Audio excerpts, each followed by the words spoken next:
Thank you, Jesse, for your nomination of President of the United States. I accept your nomination officially. My first pledge of conduct is to steadfastly work at mathematically deciding on how precincts are determined in order to eliminate the partisan government corrupting practice of gerrymandering. I will seek guidance on the best way to move forward with such legislation by simply tapping the mathematics and sociology departments at one of our leading state universities. After 1 year's time, the arguments and deliberations would be made public while simultaneously webcasting my layman's terms rundown of what was decided to be an objective redistricting system. Ideally, it would be enacted 2 years prior to the start of the next census year. My next policy agenda item would be at least focusing on decriminalizing substance abuse and instead begin focus on recovery, education, and honest analysis and communication with the population about substances of national concern. Also, it would be wise to re-solidify Obama-era policies about taking money out of the prison system as not to incentivize incarceration of our own people for profit.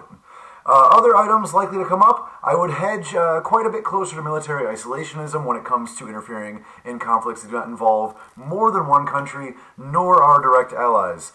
If anyone honestly wants to implement hardline change on illegal immigration, the answer is to punish the employer, not the employee. I'm not saying that's worth doing, just saying that's where an honest conversation lies. What else? I would actively mention I will never take anyone's guns away. I mean, Obama did this many times, mind you. But because, as a country, we are much closer to the plateau on the moral landscape in which arming oneself is legal, accepted, and assumed than the theoretical, although it's demonstrated in other regions of the world, situation where we would make guns scarce and therefore less likely to enter the public arena. Bam, bam, bam, mass shootings. With that being said, a focus on making sure the mentally unstable cannot simply purchase them legally would still be a reasonable step to take, or to re-implement another Obama-era policy that's already starting to unwind under the Trump administration. And, universal health care would be painful to make the change to, but so is removing a gross, dirty Band-Aid that's no longer doing anything. So this likely won't be a policy item for me, though, because the Republicans are actively shooting themselves in the head with how they have built up to this topic. Who could have thought Who could have thought healthcare could be so complicated? Said Trump roughly 30 days into his administration.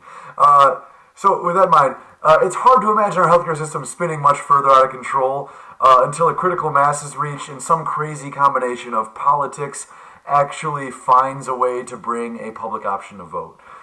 This will be addressed before my official nomination in 2040, I would assume, so I'm not sure how to make this a campaign idea.